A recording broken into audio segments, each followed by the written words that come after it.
la devolvemos? A ver, el asunto no es que me la devuelvan, sino cómo. En sus propiedades. A ver, aquella es la baticueva de Ariel. Arriba son los libros de Ariel y todo lo que tiene arriba. Y el resto es común. Esto es común. Allí lo que hay son muchos libros que eran de la biblioteca de Eduardo. Eduardo se fue en el 76 y en la casa de los suegros quedaron un montón de libros, muchos que tienen que ver con, muchos de los que yo elegí tienen que ver con esa materia que dimos en Mar del Plata de etnografía extraamericana, una cantidad de libros así. La era colonial, el apartheid, África socialista, Ku Klux Klan, es decir, hay cantidades de esos libros eran de él. Es decir, que de alguna manera tenían que ver con esa visión crítica no exótica de la antropología, ¿no? Mi lugar de trabajo es ahí. ¿Dónde está ahí? La compu con su ruido y los pececitos, si querés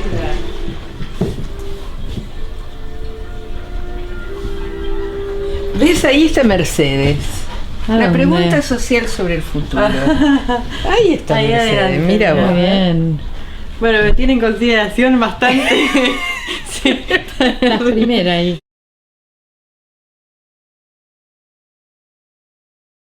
Nací aquí en Buenos Aires, en una casa en donde hasta que entré a la escuela primaria hablábamos fundamentalmente en alemán. Mis papás mi papá era alemán, había emigrado forzosamente de Alemania por su condición de judío. Mi mamá era argentina, pero en su casa en realidad también eran migrantes. La familia de mi mamá venía de Austria, de Hungría, hablaban alemán también, y en la medida en que cuando yo era chica en mi casa vivieron mis abuelos paternos, a los cuales mi papá pudo hacer venir a la Argentina antes de que fuera imposible salir de Alemania. Es decir, realmente llegué a la escuela primaria hablando poco español. Con lo cual, una de las cuestiones que yo creo que son definitorias de la elección de profesión que hago después, o de temáticas que hago después, tuvo que ver con el haber sido objeto de distintos calificativos descalificadores vinculados con mi calidad de gringa en la escuela, ¿no? Todavía hoy sigo trabajando sobre estas cuestiones, obviamente vinculadas no con los alemanes, sino con las personas que vienen de países limítrofes y también son objeto de descalificación. Fui a la escuela, al Normal 4, desde primer grado hasta quinto año, en donde me recibí de maestra. Eso también fue bastante importante. En mi casa había muchos alicientes, no exactamente para que uno estudiara antropología. Yo no sabía de la existencia de la antropología como disciplina hasta que la descubrí en la facultad. Pero mi papá, que era químico, en realidad siempre hablaba de que él hubiera querido ser historiador. Y bueno, que no lo había sido porque en realidad él tenía que tener una profesión de la cual vivir y por eso había elegido química farmacéutica, ¿no? Mi papá me llevaba a visitar el museo etnográfico. Y en el museo nos quedábamos muchas veces mirando el altar que ahora está en una de las salas el altar budista, que todavía hoy está en exhibición. Y mi mamá, a quien no la habían dejado a ir a la escuela secundaria porque no era para señoritas, sin embargo había hecho la Escuela de Bellas Artes, iba como oyente a las clases de Rosenwasser, a las clases de Historia Antigua en la Facultad de Filosofía, y en realidad con ella aprendí algo que todavía hoy me sigue fascinando, y es saber los detalles de vida cotidiana en los cuadros, es decir, a tener sensibilidad para la vida cotidiana.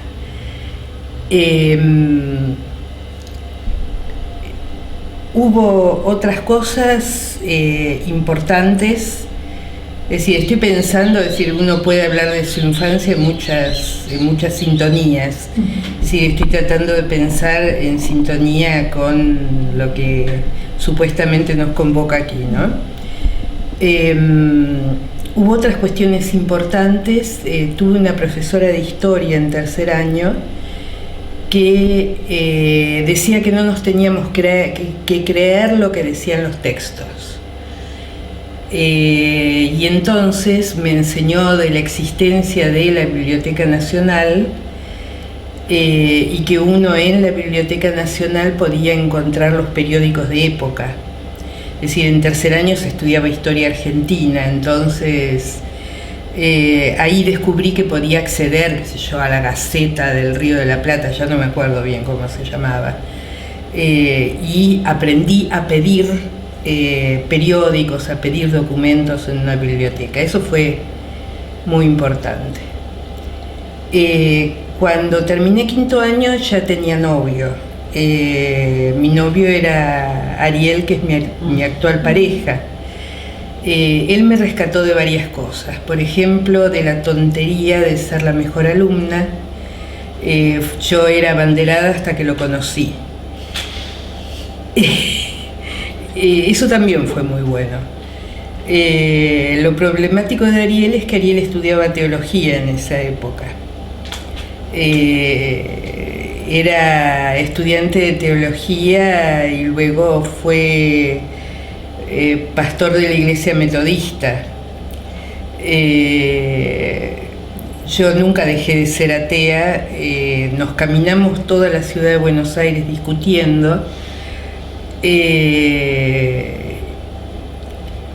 Y bueno, de alguna manera entré a la facultad.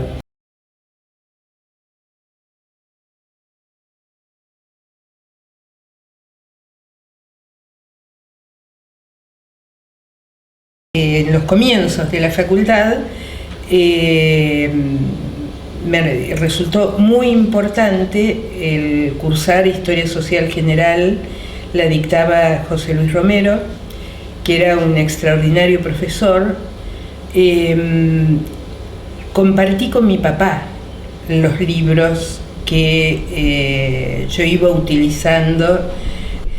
Mantuve de ahí a que mi papá murió una especie de vínculo como inesperado, en el cual lo que yo sentía es que quizás podía salvar esa brecha, esas cosas que uno se imagina, ¿no?, de lo que él no había podido hacer porque había estudiado farmacia.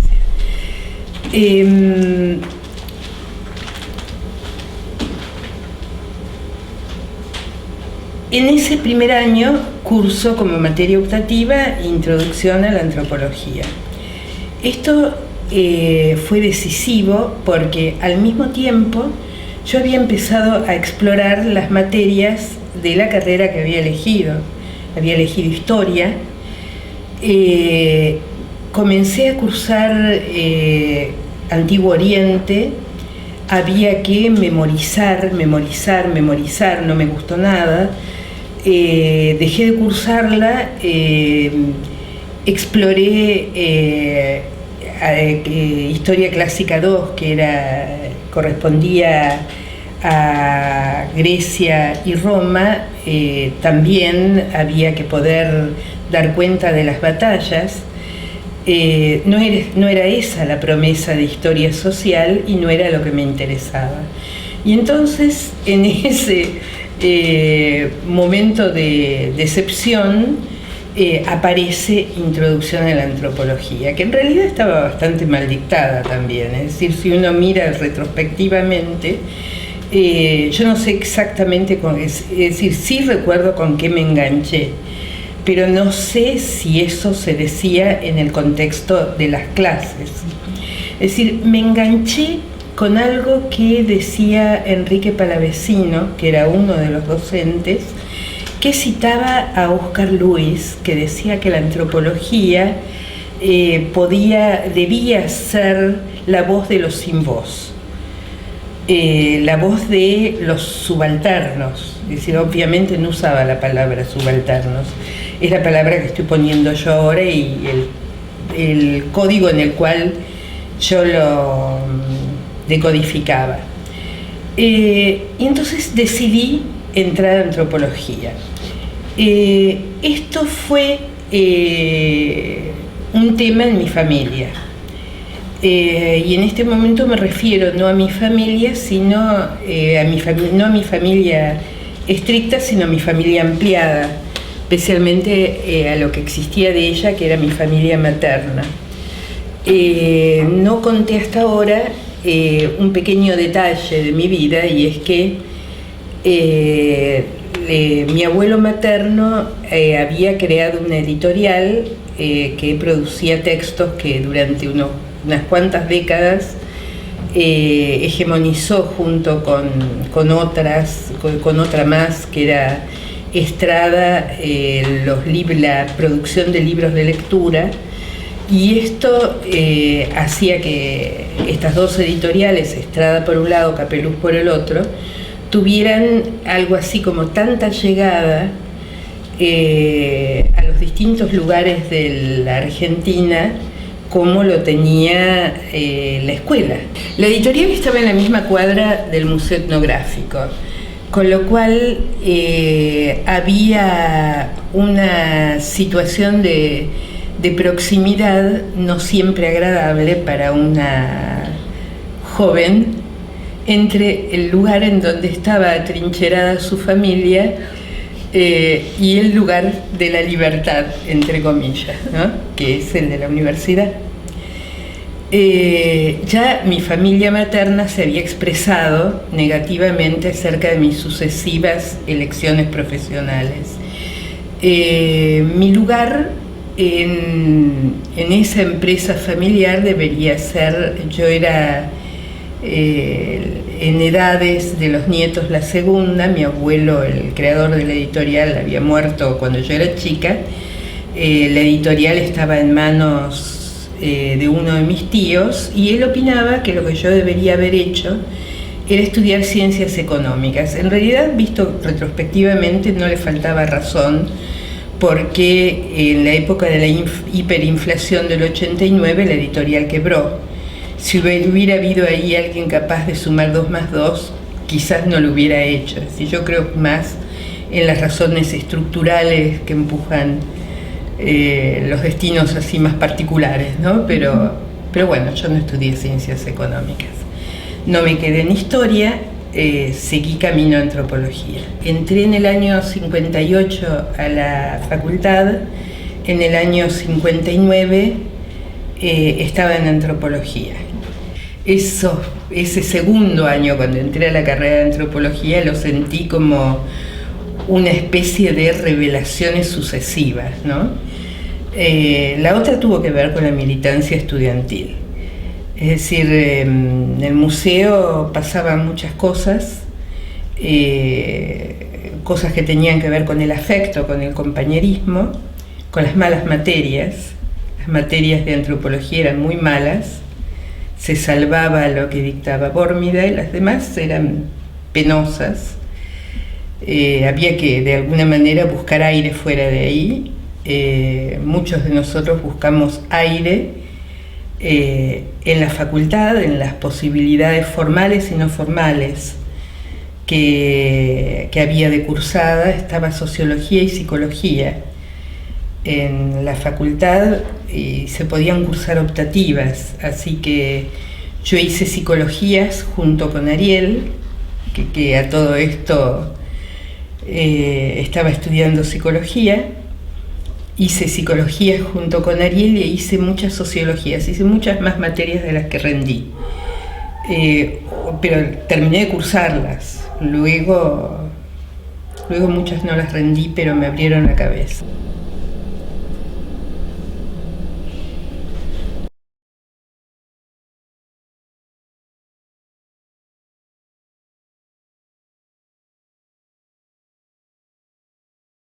El plan de estudios tenía un primer año que abría a todas estas, es decir, no había CBC.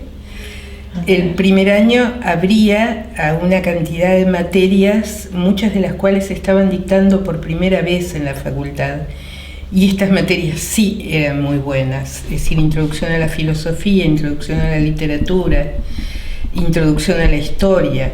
Y se podían hacer otras introductorias como antropología, que ahí fue donde la conocí.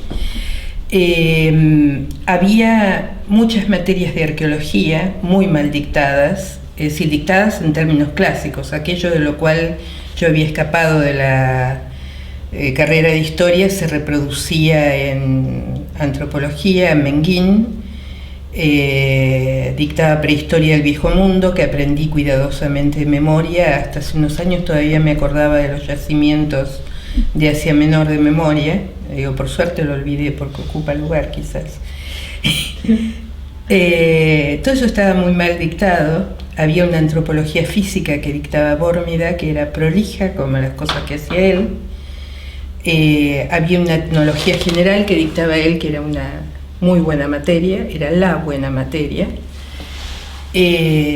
Había unas materias que solamente se podían dar libres, era lo único que merecían, que eran los folclores. Cortázar, una persona reconocida por muchos, daba algo así como una especie de extracto del estructural funcionalismo aplicado a cuestiones locales. Había un personaje patético llamado Vivante, que era general o algo así del Ejército de Salvación, que daba uno de estos folclores también, todo eso lo di libre. Y después estaba la posibilidad de acceder a las materias de la facultad. Es decir, que es donde creo que pudimos repensar qué es lo que estaba pasando con esa carrera de antropología. Y había un grupo de estudiantes que, vistos retrospectivamente, no eran tanto más grandes que nosotros. En ese momento nos parecían enormes, es decir, que había una distancia sideral. Es decir, Eduardo Menéndez, Mirta Lischetti, Santiago Bilbao,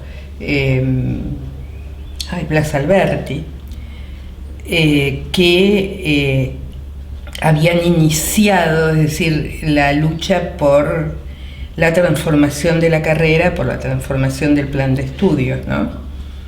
¿Qué cosas se jugaban en ese momento? Es decir, al interior de la carrera de antropología, esta cuestión de la reforma del plan de estudios, pero que yo creo que iba mucho más allá que una reforma de un plan de estudios, y que iba más allá de lo que en definitiva eran las posturas político-académicas que iban apareciendo con mayor definición de quiénes eran nuestros profesores, ¿no? Estas definiciones político-académicas en realidad aparecen con claridad en algunos textos, es decir, la definición político-académica de Bórmida en un articulito que se publicó en Runa sobre la antropología y los bárbaros. Es decir, la etnología era la ciencia que estudiaba a los bárbaros, es decir, los primitivos, estaban en proceso de extinción. Por eso la antropología debía de alguna manera recuperar lo que quedaba de esos pueblos en extinción. Una postura algo distinta respecto de esto la tenía Enrique Palavecino. Palavecino era el que daba etnografía, es decir, Bórmida no hablaba de estas cuestiones, es decir, simplemente esto era como una especie de implícito, lo que había de explícito para él, para quienes fuimos simplemente sus alumnos. Es decir, él para mí no fue ni mi mentor, ni yo fui su auxiliar, nada, simplemente yo lo escuché en clase y luego leí sus cosas. Enrique Palavecino tenía una postura algo diferente, sintonizaba no con estas líneas de la escuela histórico-cultural en la que se inscribía Bórmida y Menguín en los momentos en los que fueron mis profesores. Luego Bórmida gira más hacia las llamadas posturas fenomenológicas, pero de eso yo no sabría hablar acerca de qué pasó con él, porque ya no tuve nada más que ver con él. Bórmida era prolijo, había armado unas excelentes guías clase por clase con la bibliografía muy detallada, etcétera, etcétera, y era bueno exponiendo. Es decir, lo que uno puede llamar el modelo francés de exposición, es decir, voy a hablar de esto, lo desarrollo y cierro. Una clase de él era en ese sentido perfectamente inobjetable. Con esas guías yo trabajé un año, me leí todo. Es decir, estaban citados los textos en alemán de Schmidt y todos los demás plomazos de la escuela histórico-cultural, me leí todo eso, pero insólitamente, y esta es una de las cosas que dice Menéndez también, ¿no? Es decir, Menéndez dice que él llegó a los textos de Martino, yo también, a través de Bórmida, pero a través de esas guías que él armaba, uno podía llegar a Turnwald también, que había escrito una ökonomische Anthropologie o algo por el estilo, una antropología económica, descriptiva, todo lo que ustedes quieran, pero conformada teóricamente por el marxismo. Es decir, ese libro yo no lo volví a ver más. En algún momento ese libro estaba en el museo. Es decir, aprenderse esa etnología era una manera de acceder a lo que era el material de la biblioteca del museo, que era una biblioteca en ese momento extraordinaria. Es decir, estaba absolutamente actualizada al año en el que la estábamos usando. Era una biblioteca que se podía recorrer, en la que uno podía buscar los libros, hojearlos, etc. Eso, y Bórmida era una introducción a eso. Y en realidad estudiar antropología era usar esa biblioteca, ¿no? Ser representante en el consejo era una cuestión muy extraña en realidad, ¿no? Es decir, primero porque el consejo, cosa que es una verdad de perogrullo, tenía que ver no solamente con las cosas de la carrera de antropología, sino con la problemática de toda la facultad. Y ahí se dirimían estas cuestiones tan espinosas en esos años como la figura muy contradictoria de Borges. Borges, profesor de literatura inglesa, Borges al mismo tiempo un redomado conservador y cosas por el estilo, ¿no? Yo era representante estudiantil, así que de eso no cuento nada más. Pero al mismo tiempo había como un nexo de unión con lo que se discutía en la facultad, con lo que se discutía en la carrera de antropología, es decir, esa cuestión de la reforma del plan de estudios la habíamos asumido a esa altura todos como propia, porque de algún modo habíamos, es decir, entre los grupos de estudios y lo que veíamos en la facultad, teníamos claro que había una antropología que se metía con la propia sociedad, una antropología que abjuraba de su historia colonial, una antropología que se preocupaba por lo que en ese momento se llamaban los rebeldes primitivos. Estoy pensando en términos del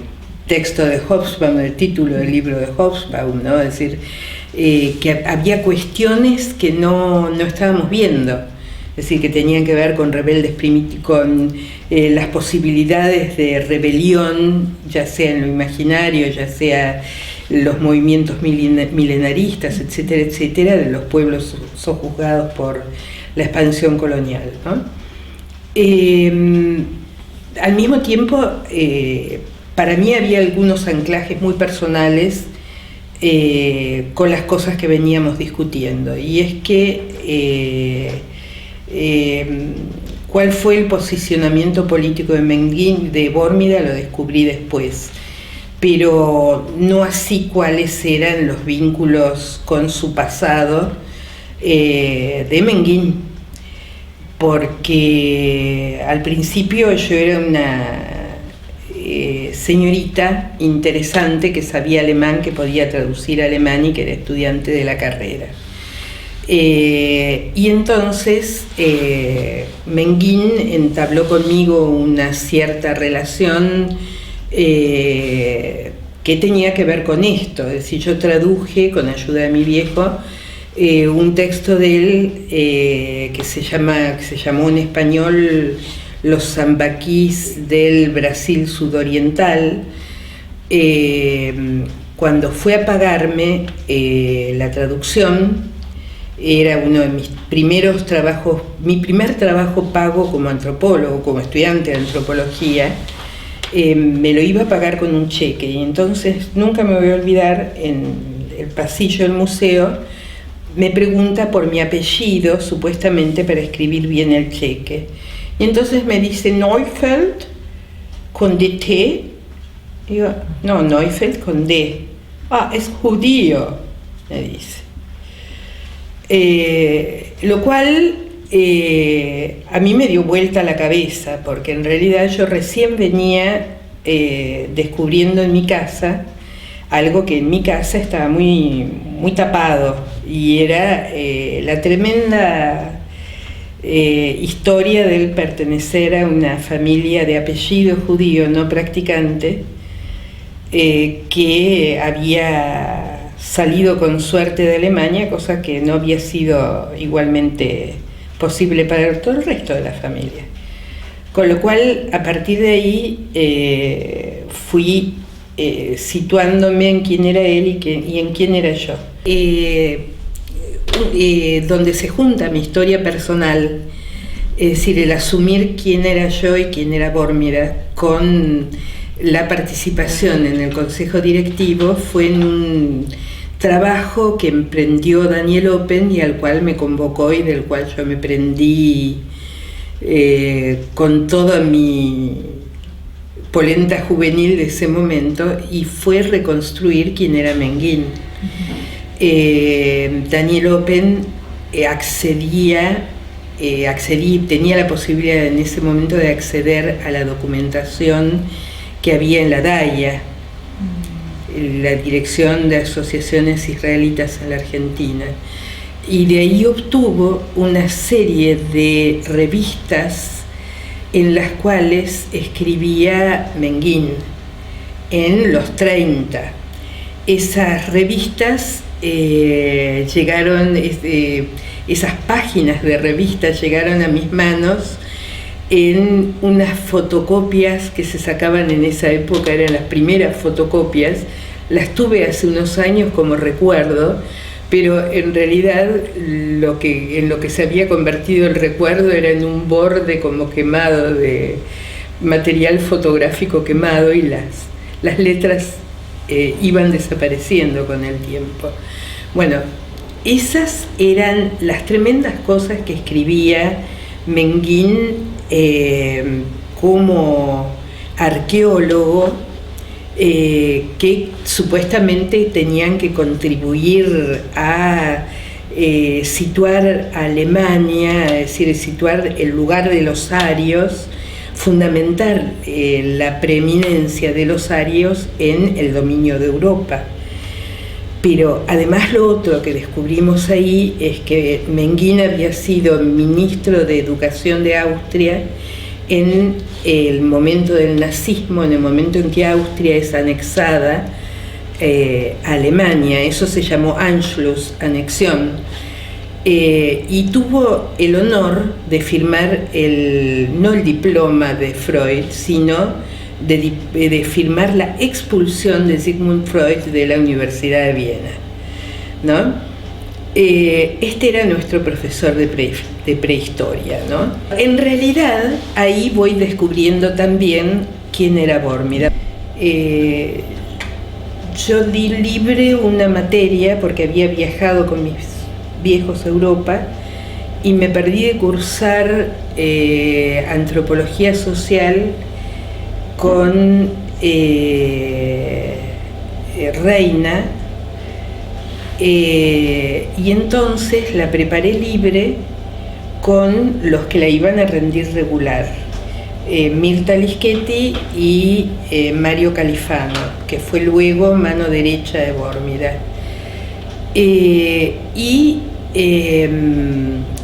En la casa de Mario Califano había encima de la mesa donde estudiábamos, era una casa muy confortable, la mamá nos traía té, nos traía escones, las cosas que comían los estudiantes de esa época, más paqueta, ¿no? Y encima de la mesa donde nos reuníamos a estudiar estaba la foto del Duce.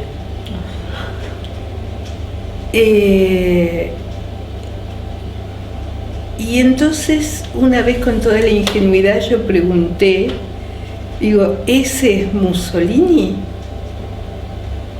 ¿Y lo tenés en tu casa? ¿Por qué no? Y dijo alguna cosa como que en la casa de otros estaba también. Con lo cual fui como haciéndome una composición de que así como Menguín tenía que ver con el nazismo, Bórmida, cuya mano derecha luego fue Califano, también tenía algún anclaje non santo con estas cuestiones, ¿no?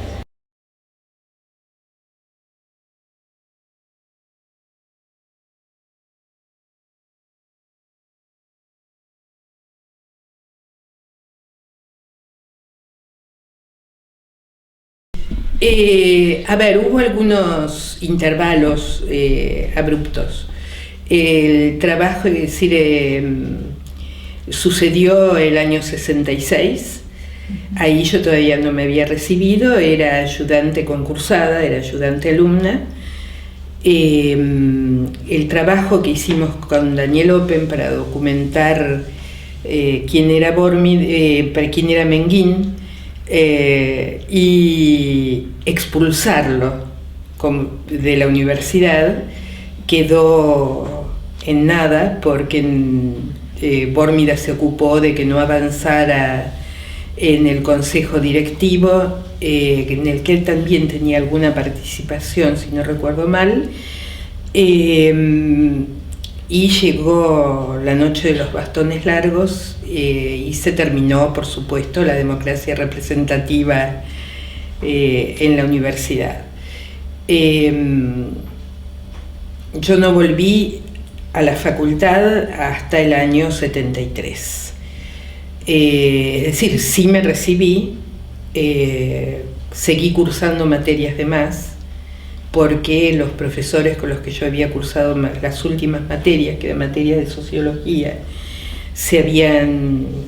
habían renunciado. Los que éramos auxiliares docentes, estudiantes, los auxiliares, integramos en ese momento una asociación de docentes auxiliares, que Blas Alberti era uno de los que la capitaneaba.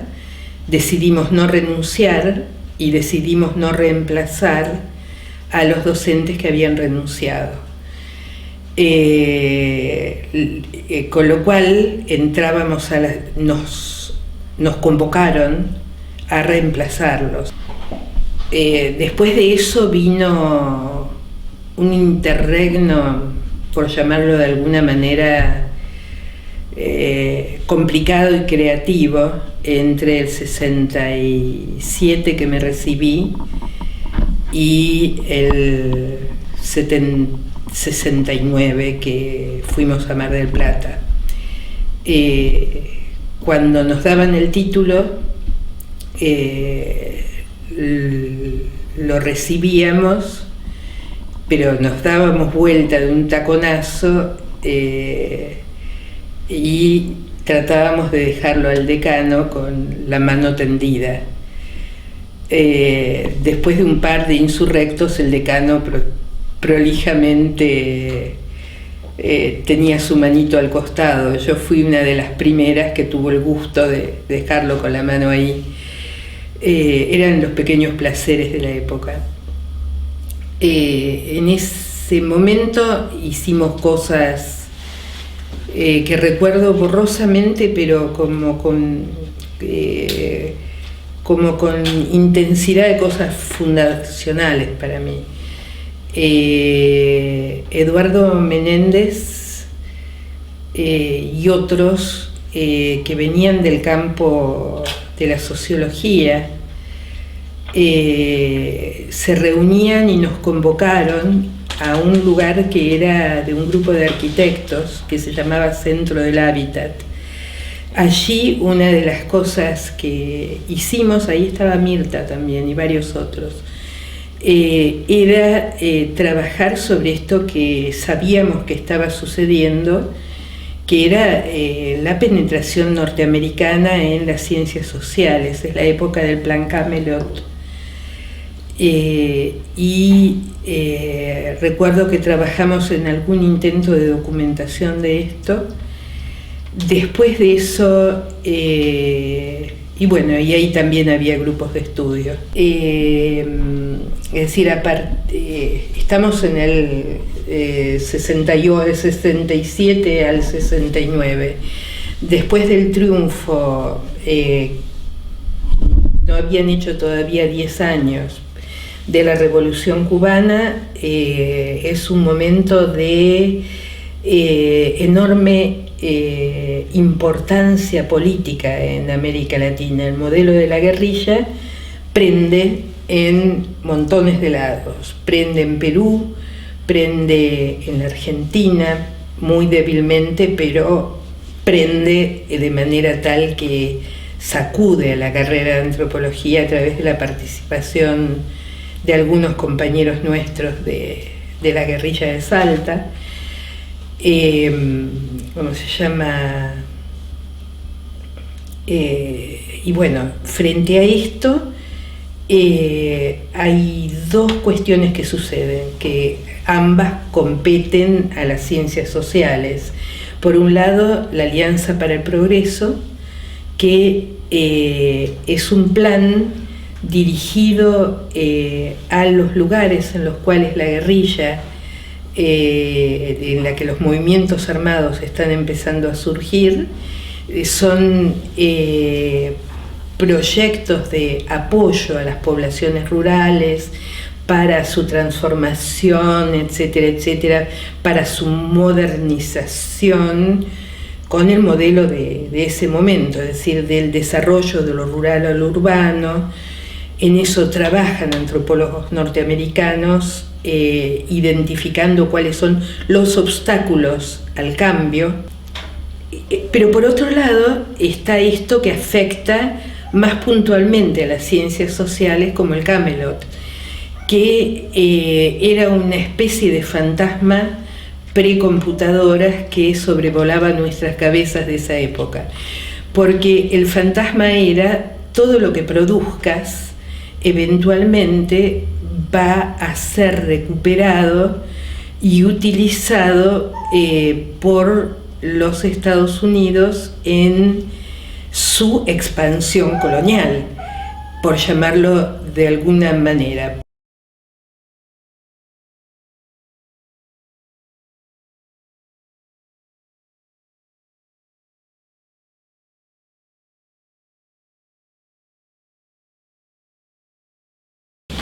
Para mí, el momento entre que me recibí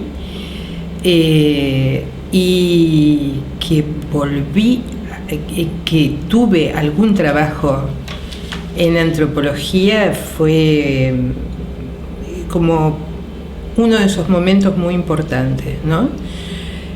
Primero porque creo que me diferenció para toda mi vida de lo que es la experiencia que hace muchos ahora estudian antropología y encuentran trabajos de antropólogo, aunque sea de baja calidad, ¿no? De baja remuneración. Y yo creo que lo que descubrí en ese momento es que era una especie de manera de ver el mundo y no necesariamente o únicamente una manera de ganarse la vida. Y que tenía que ver con posicionamientos personales acerca de qué no quería hacer. Si yo no quería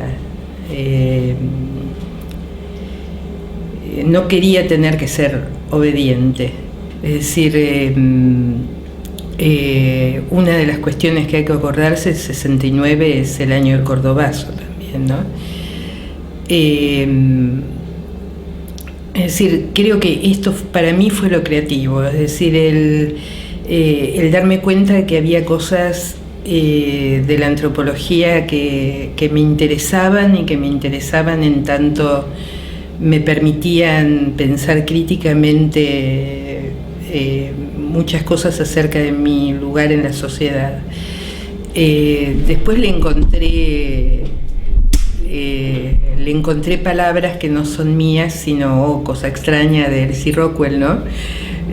Cuando Elsie dice que el poder de la etnografía es documentar lo no documentado, y lo relaciona no solamente con lo no escrito, sino con lo que no se dice de las relaciones de poder, y elicitarlo, ¿no? Entonces creo que ahí encontré uno de mis anclajes, más allá que en esos años una de las cosas que hice fue justamente trabajar en Capeluz como documentalista, cosa que hice después durante toda la dictadura. No dejé de trabajar en eso, aunque sea con intervalos, y fue mi refugio laboral durante la dictadura, ¿no? Durante la última dictadura. El año 69 también era momento de dictadura, pero era lo que medio en chiste luego llamamos una dicta blanda comparado con la dictadura del 76-83. La tesis. La tesis era una tesina, es decir, era el trabajo final, es decir, se hacía como tesis, se presentaba una monografía extensa, en realidad era muy extensa, que era el producto de uno de los 3 seminarios que se cursaban en la carrera. El seminario de folclore, el seminario de arqueología o el seminario de etnología o etnografía, que fue lo que yo elegí hacer. Mi director fue palavecino, me dio la guía Murdoch y yo elegí dónde trabajar. ¿Por qué elegí el Chaco? ¿Por qué elegí Quitilipi, que era una reserva, entre comillas, era su nombre, indígena, en la que había tobas, es decir, y mocovíes en el Chaco, cerca de Sáenz-Peña, en realidad más cerca de Machagay, ¿no es así? Porque yo conocí a una señora que trabajaba en la casa de mi mamá, que era de Machagay, que me hablaba de Quitilipi, y que fue la que en realidad me hizo el primer contacto con unos maestros que formaban una asociación de amigos del aborigen. La foto que está en la oficina de la facultad muestra a uno de estos maestros de la asociación de amigos del aborigen dando clase en el verano a los chicos de Quitilipi, de la reserva, para que después en el año les fuera bien en la escuela. Es decir, la escuela funcionaba en un edificio, en una pequeña casa, en donde vivimos durante mes y medio, 2 compañeras, Celina Mashnek y Pelusa Eliana Carreira, y Ariel. Ariel fue mi maestro de metodología, porque él sabía cómo entrevistar. Es decir, eso fue mucho más útil que la guía Murdoch. La guía Murdoch de alguna manera cuadriculó nuestras cabezas, y por ahí todavía tengo los textos de los registros que hacíamos a la noche en la escuela con una máquina de escribir que habíamos llevado. Teníamos 2 objetos de gran tamaño. Uno era la máquina de escribir y el otro era un grabador enorme, que era como una valija supuestamente portátil, que también tengo, que había comprado con dinero del Fondo de las Artes. Tuve un pequeño subsidio del Fondo de las Artes. Hubo cosas muy absurdas que pasaron. Dentro de lo que permitía registrar la guía Murdoch cabían mal las cosas que me contó uno de los... es decir, yo en definitiva terminé viviendo 10 días. Ariel se volvió antes porque tenía que trabajar y quedé con mis 2 compañeras, pero yo quedé viviendo 10 días sola porque de alguna manera sentía que me faltaba algo, que lo que yo no había hecho era, digamos, la receta de Malinowski. Es decir, salir de la escuela estaba vacía, solo estábamos nosotros, y vivir con la comunidad. Es decir, viví en la casa de un prosélito de un culto pentecostal, al que él era un toba que hablaba español. Viví esos días ahí, asistí a los cultos, y él me contó de su mamá, que todavía vivía, la cacica Dominga, que había participado en la rebelión del 24. en la que rebelión. La masacre del 24. Él hablaba de la rebelión del 24. Pero en realidad fue una tremenda masacre en la que el ejército engañó y asesinó a los tobas que se habían reunido en torno de un líder mesiánico, un líder carismático, ¿no es así? Bueno, eso no entraba bien en las preguntas de la guía Murdoch, ni le interesó mucho a Palavecino, que leyó mi trabajo, no lo corrigió, se murió antes. Mi trabajo lo corrigió Bórmida y así me pude recibir.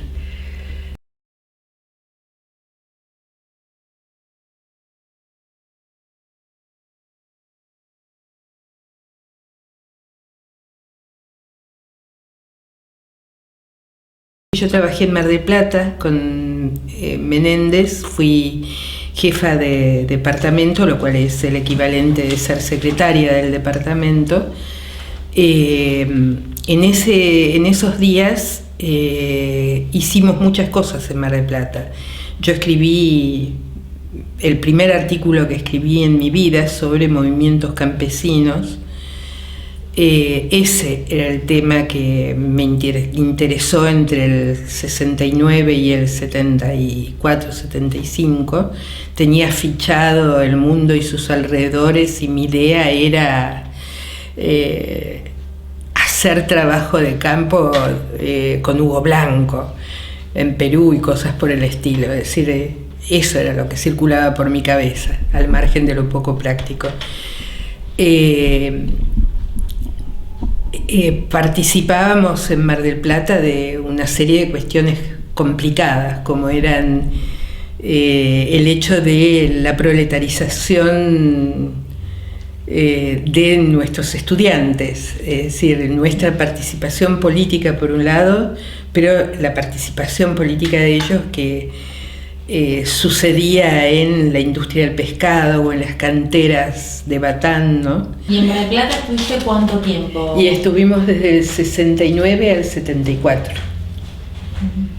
En el 74, al principios del 75 en realidad, que fue cuando fue aquí en Buenos Aires la gestionó Talagano, y en Mar del Plata el equivalente. Digamos, durante todo el 74 esos comienzos del 75, Mar del Plata era un lugar espantoso porque estaba en actividad la AAA, ¿no? Es decir, la AAA y los muchachos de la CNU marplatense, ¿no? Terribles. Sí, que nadie los corrió de sus lugares hasta ahora. ¿Y qué te deja esa experiencia? ¿Te dejó? A ver, en términos de la antropología y cómo pensar una carrera, muchísimas cosas. Porque, por un lado, las materias tenían el mismo nombre, porque era época de dictaduras. Y entonces, si en realidad Eduardo había recibido una carrera ya creada por un personaje que se llamaba Güemes de apellido y que por lo visto no le había ido tan fantásticamente bien, y bueno, quedaba eso. Y con el mismo nombre de las materias de Buenos Aires, de pronto los contenidos eran totalmente distintos. Es decir, por ejemplo, yo participé es decir, la profesora que se tuvo que hacer cargo de etnografía extraamericana, por ejemplo, que era María Elena Vela, no se pudo hacer cargo, y entonces Menéndez distribuyó entre varios la materia para prepararla y darla. Y entonces de pronto la idea era que los temas que se daban iluminando desde el presente la profundidad temporal de una formación social. Es decir, el concepto clave ahí era formación social. Y a mí me tocó China, había que empezar por Mao e historizar. Es decir, fue realmente una experiencia como muy interesante de crítica de los conceptos de la antropología y de inserción desde la antropología en lo que estaba pasando en la Argentina. Porque, por ejemplo, yo daba los prácticos de Etnología Sistemática 2 y lo que dimos como práctico fue un trabajo sobre la categoría violencia, en un momento en el que la AAA y varias otras líneas tremendas de ese tipo estaban atravesando nuestra vida cotidiana, ¿no? Y entonces ahí vimos los textos de Falsborda, que eran en ese momento absolutamente contemporáneos, sobre la violencia en Colombia, pero también se podía trabajar sobre recortes de diarios locales, ¿no?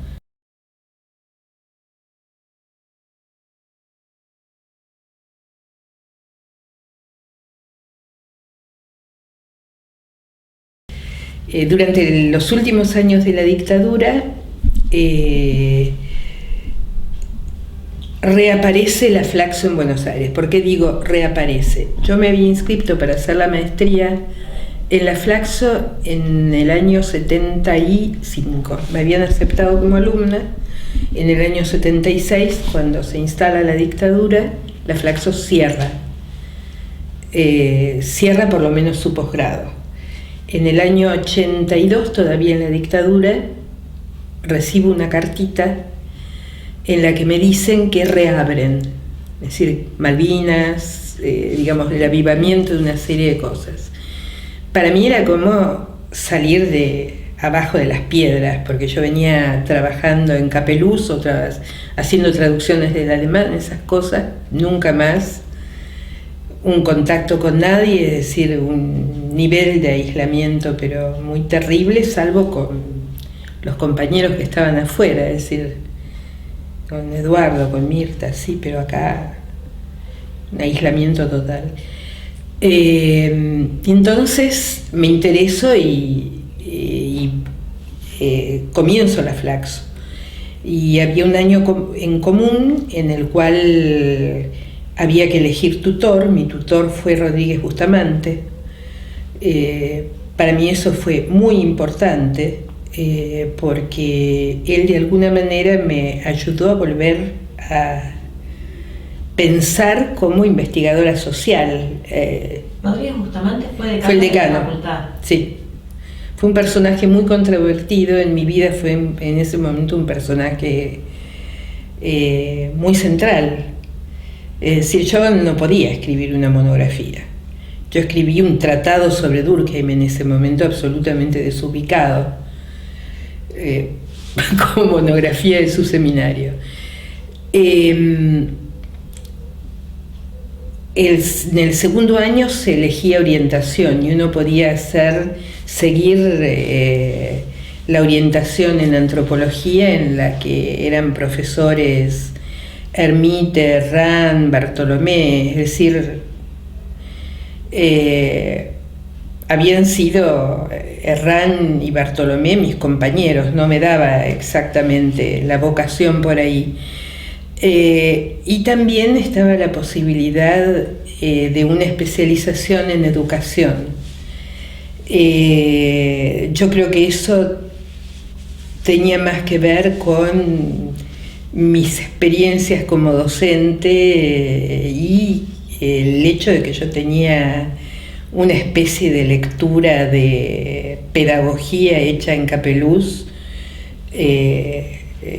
no consciente, ¿no? Es decir, pero en realidad me había leído, no todo, pero buena parte de lo que tenían publicado en pedagogía. Y así fue como cursé la especialización en educación y sociedad, y ahí otro de estos personajes controvertidos que fue Cecilia Braslavsky tuvo como una especie de lugar clave, porque yo tenía que proponer un tema de tesis y me esforzaba por dibujar cosas en términos más sociológicos. Y entonces ella me dice, sos antropóloga, tenés que hacer algo desde la antropología. Digo, ¿cómo? Y entonces ella me dice, en la biblioteca hay cosas. En la biblioteca estaba el material de Dialogando.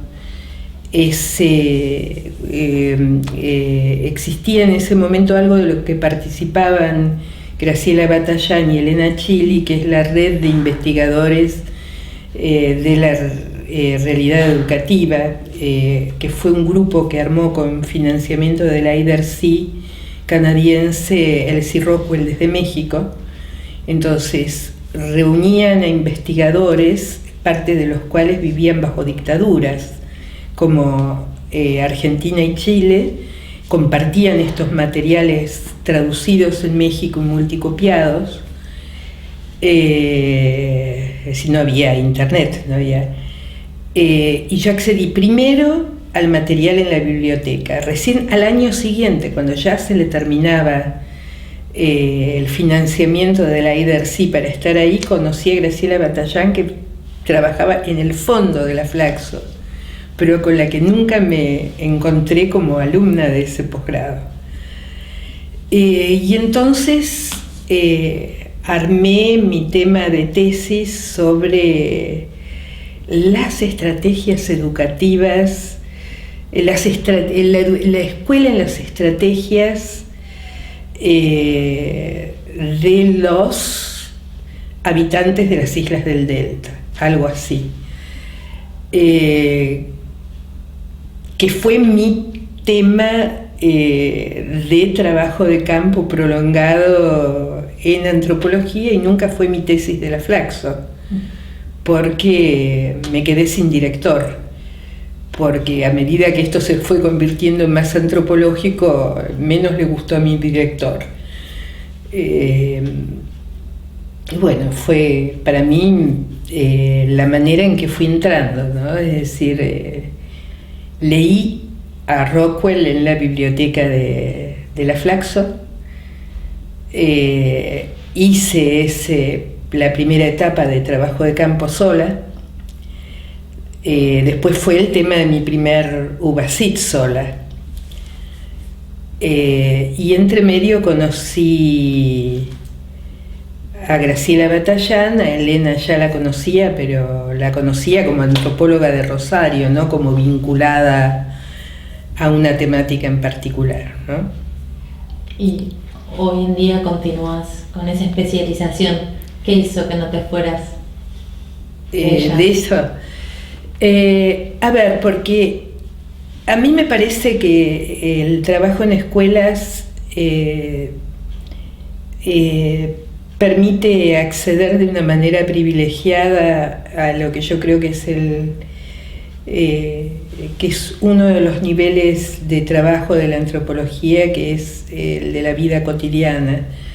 Es decir, las escuelas son, decimos nosotros muchas veces, creo que son palabras de Ariel, son ámbitos privilegiados porque en ellos confluyen cantidades de gentes que no se reúnen en otros ámbitos, es decir, en calidad de padres, en calidad de chicos, en calidad de maestros, no es así.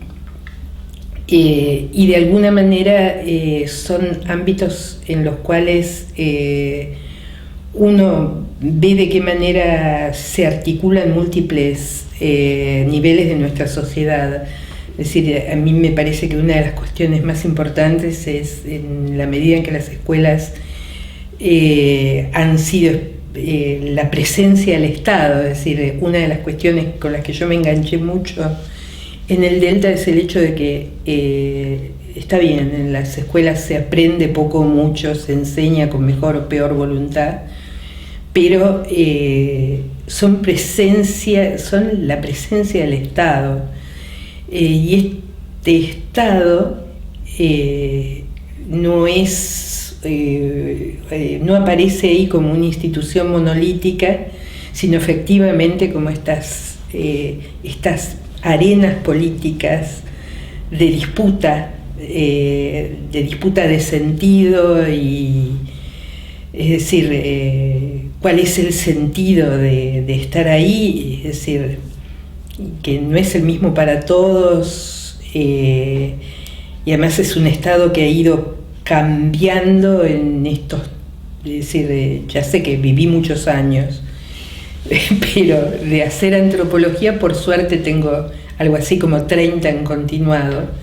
En esos 30 años, que para mí son muchos, pero que en la larga duración no, el Estado en la Argentina y en América Latina se ha ido transformando, y el trabajo en escuelas permite seguir esto. Y además estoy hablando como un loro, ¿no? Pero el trabajo en las escuelas permite acceder a otra cosa que a mí me importa mucho, y es a los niveles en los que yo vuelvo a lo que planteé al comienzo de la entrevista. Es decir, las escuelas son también lugares en los que la gente sufre, en la que la gente es subalternizada, más allá de las circunstancias concretas. Es decir, muchas veces las circunstancias escolares implican maltratos a los recién llegados, implican maltratos que tienen que ver con el origen social, con la clase social, con las migraciones, etc. Y muchas veces las escuelas también, como en la época del menemismo muy claramente, son espacios en los que se refleja mucho lo que los medios dicen acerca de determinados sectores sociales, etc. Y respecto de eso, yo creo que nosotros como antropólogos podemos trabajar, podemos discutir, podemos incidir, y eso a mí me interesa mucho, ¿no? Es decir, el hecho de que nosotros, como resultado del trabajo en los 90, escribimos un texto que se llama De eso no se habla, que los maestros lo usan mucho, y muchas veces después en lugares así a donde uno circula, nos han dicho, me permitió ver esto. Es decir, yo creo que esa conversación a través de los textos, de pronto quizás eso que la antropología es para uno, que es voy a volver a Rockwell. Ella dice otra cosa, y es que la etnografía no puede cambiar la realidad, pero sí puede cambiar nuestra mirada.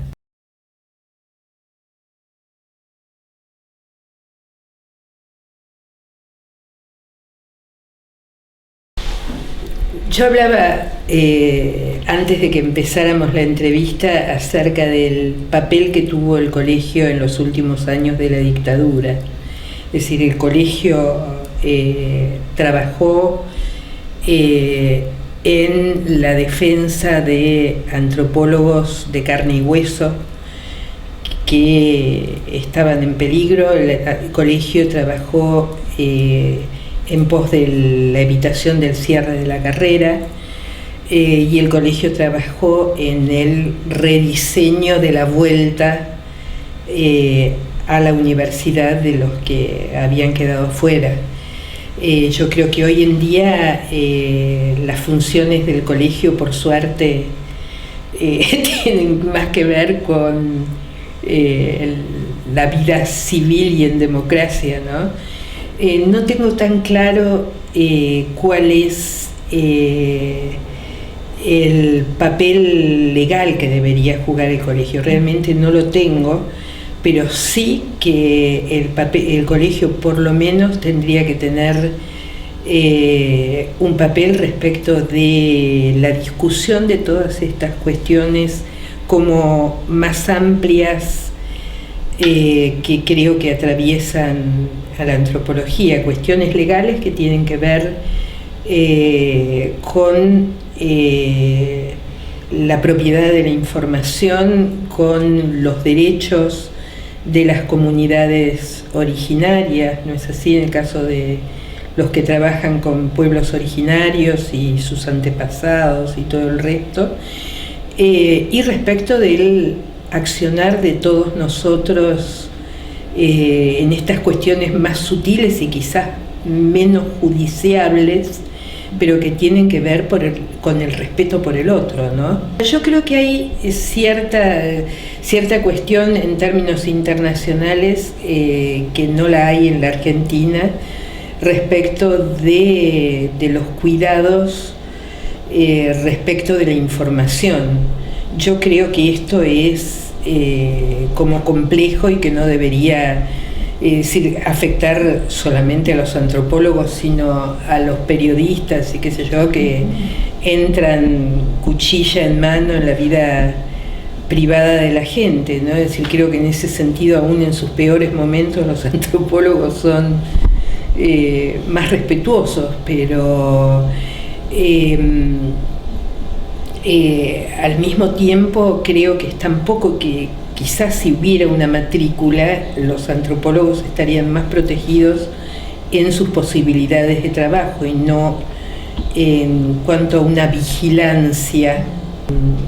En los momentos en los que nosotros pedimos en los 90 al Colegio de Graduados que se expidiera sobre algunas cuestiones que tenían que ver con la vida universitaria, es decir, yo ahí descubrí que el colegio, ahí fue donde descubrí cuáles eran los límites de un colegio que no es un colegio. Al mismo tiempo no sé qué hubieran podido decir. Me refiero a algunos profesores invitados a la facultad que fueron acusados de inconductas y cosas por el estilo, ¿no? Es decir, creo que visto 10 o 20 años después uno se sonríe un poco, ¿no? Y quizás suerte que no podía expedirse tremendamente como para ponerle bonetes a alguien, ¿no? Bonetes de época. Bueno, la cuestión de la ética es un tema que desde que uno empieza a hacer trabajo de campo en adelante, explícita o implícitamente debería estar en nuestra cabeza como antropólogos. Esto justamente respecto de las escuelas, respecto de los maestros, respecto de los padres, los chicos, es como crucial y a veces es complicado. Es decir, a nosotros nos pasó algo haciendo trabajo de campo, para el trabajo de campo que finalmente lleva a la publicación del De eso no se habla. Veníamos supuestamente siendo muy cuidadosos, no diciendo en qué escuelas trabajábamos. Inclusive teníamos en esos momentos un cuidado mayor, que era cuidado que después de lo que les voy a contar ya decidimos que no tenía sentido, que era no trabajar en escuelas que estuvieran previamente tipificadas como la escuela de los bolivianos o la escuela de los paraguayos, para que luego no se identificaran. Y entonces trabajábamos en lo que nosotros suponíamos que eran escuelas tipo de la ciudad de Buenos Aires. Este aquí que al caracterizar luego, al escribir cuál era la composición de las escuelas, al mencionar que en tal escuela había niños bolivianos o qué sé yo, automáticamente desde la prensa, pero también desde alguna supervisión de distrito de la ciudad de Buenos Aires, consideraron que nosotros estábamos caracterizando escuelas sí tipificadas de la zona sur, ¿no? Con lo cual supuestamente estábamos deschavando o poniendo en el aire cosas que tenían nombre y apellido. Ahí descubrimos que realmente no solamente los antropólogos, sino también toda la gente vive permanentemente al leer, tratando de ver, bueno, esto dónde sucedió, y que en realidad los cuidados que nosotros tenemos que tener al escribir, al cuidar nuestros sujetos, no son simplemente el cuidado de enmascarar su identificación con nombre y apellido, ¿no? Sino que de alguna manera también toda la reconstrucción que hacemos exige alguna clase de mirada ética. Es decir, yo creo que esto, pienso en algunas de ustedes que trabajan con jóvenes, ¿no? Es decir, ciertas reconstrucciones terminarían abonando la imagen del joven transgresor, cuando en realidad puede ser determinada mandada de parte delante de un grabador de un pibe, ¿no? Entonces, yo creo que hay cuestiones como de fondo, y es ¿a quién le sirve lo que yo escribo, lo que yo publico? Yo creo que ahí está el límite, y que de alguna manera a veces, si es que yo me logro dar cuenta de que en realidad una información mal recortada eventualmente va a terminar abonando estos clichés que hay acerca de grupos sociales en nuestra sociedad. Es decir, bueno, también por ahí pasa la ética, nuestra ética, ¿no? Es decir, el darnos cuenta de que sacar de contexto es a veces tan grave como ponerle un nombre y apellido. No sé si esto responde. A ver, me arrepiento de los permisos. No, hay muchas cosas de las que no me puedo arrepentir acá, porque no me debo arrepentir delante de un micrófono, de esas no voy a hablar. Pero me arrepiento de los permisos que me di. Me di permisos del tipo de ser secretaria académica, ser directora de la carrera, cosas por el estilo, y por eso no podía escribir mi tesis. De ese permiso me arrepiento. Por eso digo a veces que voy a escribir un libro sobre las escuelas del Delta, que debería ser esa famosa tesis o la tesis de doctorado que nunca escribí. Es decir, que tiene índice todo, que no escribí. Eso sí. ¿Qué me hace feliz de ser antropóloga? En realidad es más, queda mejor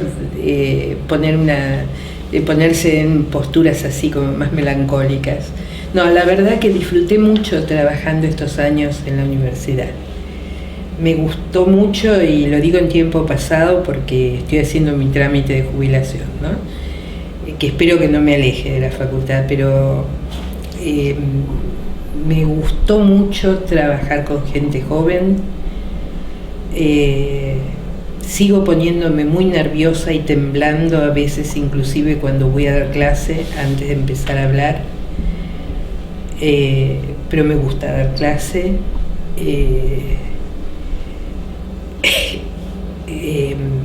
Eso lo disfruté mucho. Me gusta mucho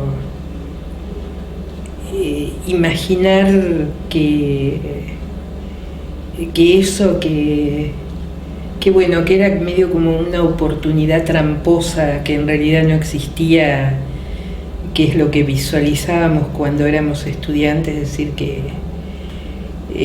la antropología podía transformar el mundo social. Bueno, eso no sucede, pero quizás ayudar o transmitir un poco de gana por la participación política y por la manera en que la antropología le permite a uno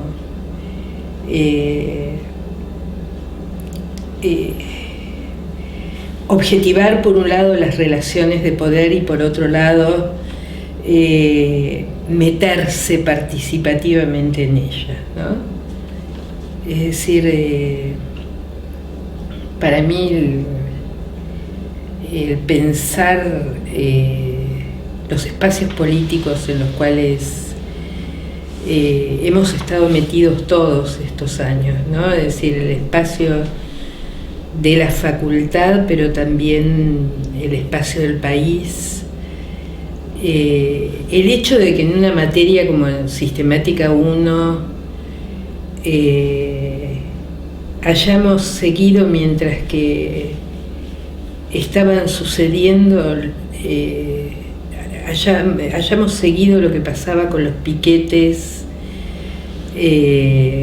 que sucedían en Salta y en el sur con la privatización de YPF. Todavía tengo las monografías que se hicieron en ese momento, ¿no? Es decir, el hecho de que la antropología en ese sentido permite acceder a estas cuestiones que suceden en lo cotidiano y que tienen que ver con cuestiones estructurales brutales que están sucediendo simultáneamente. Es decir, pienso que eso es la fuerza de la antropología y es lo que me liga a ella, ¿no?